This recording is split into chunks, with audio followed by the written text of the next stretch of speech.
बच्चों चलते हैं मेंटल मैथ कक्षा 7 में अगले प्रश्न की तरफ। प्रश्न नंबर 23। इस सीरीज में हम कर रहे हैं बच्चों अध्याय 11 क्षेत्रफल और परिमाप। ठीक है, और यहाँ पर मैंने अपने डिस्क्रिप्शन बॉक्स में कुछ मेंटल मैथ्स खरीदने के लिए लिंक दे दी है। अगर आपको बाज़ार से नहीं मिल पा रहे हैं तो आप मेरे डिस्क्रिप्शन बॉक्स में जाए और वहाँ पर जो मेंटल मैथ्स के लिंक है उन पर जाकर आप क्लिक करके घर बैठे मेंटल मैथ्स खरीद सकते हैं। साथ ही अन्य चीज़ें भी आप खरीद सकते हैं।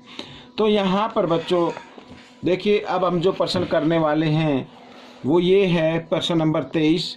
ठीक है, लिखा है उस आयत की लंबाई ज्ञात करो जिसकी चौड़ाई 20 सेंटीमीटर तथा परिमाप 90 सेंटीमीटर है। और साथ ही हम अगला प्रश्न भी करने वाले हैं जो आप देख पा रहे हैं कि अर्धवृत्त का परिमाप ज्ञात करो, और यह आकृति को आपने देख लिया है। ठीक है, आइए करना शुरू करते हैं।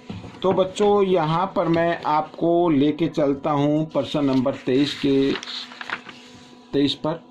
ठीक है, ये मैंने यहाँ पर लिख दिया है प्रश्न नंबर 23, और इसको थोड़ा सा मैं इस तरीके से कर लेता हूँ। ठीक है, यहाँ पर ये देखिए, अब हल करना शुरू करते हैं। आयत की लंबाई ज्ञात करनी है, चौड़ाई दी हुई है, साथ ही परिमाप दिया हुआ है। तो माना आयत की लंबाई, माना यहाँ पर एल मान लेते हैं, माना आयत की लंबाई बराबर एल सेंटीमीटर है तो सेंटीमीटर लिख लीजिए। ठीक है, आयत की चौड़ाई, आयत की चौड़ाई तो दी हुई है 20 सेंटीमीटर, लिख लेते हैं इसको। और साथ ही परिमाप दिया हुआ है तो परिमाप भी लिख लेते हैं। आयत का परिमाप,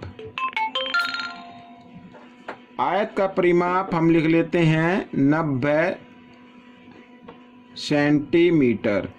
ठीक है, आयत का परिमाप दिया हुआ है, लेकिन परिमाप निकालते कैसे हैं ये हम देख लेते हैं। यहाँ पर 2 ब्रैकेट लंबाई जमा चौड़ाई, इस फॉर्मूले से क्या निकालते हैं परिमाप, लेकिन दिया हुआ कितना है 90।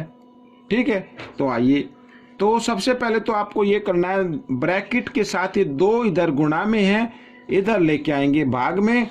लंबाई हमारी है L और चौड़ाई हमारी है 20, तो 20 लिख लेता हूँ बराबर यहाँ पर 90, और ये 2 इधर आ गया भाग में। इस तरीके से कर सकते हैं। तो 2 से इसको 90 को जब हम भाग करेंगे तो 45 पे ये चला जाएगा, 45 से कट जाएगा। ठीक है, अब क्या करना है, अब आपको करना है कि ये जो 20 जमा का है इसको इधर दाएं तरफ लेके आएंगे, इधर आकर ये घटा का हो जाएगा, और जब 45 में से 20 घटाते हैं तो बच्चों आ जाता है 25। तो 25 सेंटीमीटर ये क्या आया है मालूम है, ये आई है आयत की लंबाई। ठीक है, तो मैं यहाँ पर लिख देता हूँ आयत की लंबाई 25 सेंटीमीटर। इस तरीके से L तो हमने लंबाई माना था ना, तो 25 सेंटीमीटर आ गई, ये आ गया आपका उत्तर। ठीक है, अब हम करेंगे प्रश्न नंबर 24। यहाँ पर ये देखिए, इसमें अर्धवृत्त का परिमाप ज्ञात करना है, और बच्चों यहाँ पर लिख देता हूँ मैं वृत्त का परिमाप। वृत्त का परिमाप ज्ञात करने का फॉर्मूला क्या होता है, परिमाप मीन्स परिधि, तो 2 पाई r, लेकिन ये तो अर्धवृत्त है। ठीक है, तो अर्धवृत्त का क्या होगा उसको भी लिख लेते हैं, अर्धवृत्त का परिमाप। तो अर्धवृत्त का परिमाप यानी आधा वृत्त है, तो इसको आधे से इस तरीके से हम गुणा कर देते हैं, तो 2 पाई r आ जाएगा, और 2 से 2 कट गया तो कितना आ गया, पाई r आ गया। ये अर्धवृत्त का परिमाप निकलेगा, लेकिन ये पूरा परिमाप नहीं है। अब ये तो आ गया गोलाई, गोलाई का क्या आ गया, ये गोलाई का आ गया। ठीक है, तो बच्चों साथ ही ये व्यास का भी परिमाप, व्यास की जो लंबाई है वो बीच में जमा होगी। ठीक है, तो मैं लिख देता हूँ जमा व्यास, इस तरीके से। ठीक है, तो इस फॉर्मूले से आपका ये अर्धवृत्त का पूरा परिमाप आ जाएगा।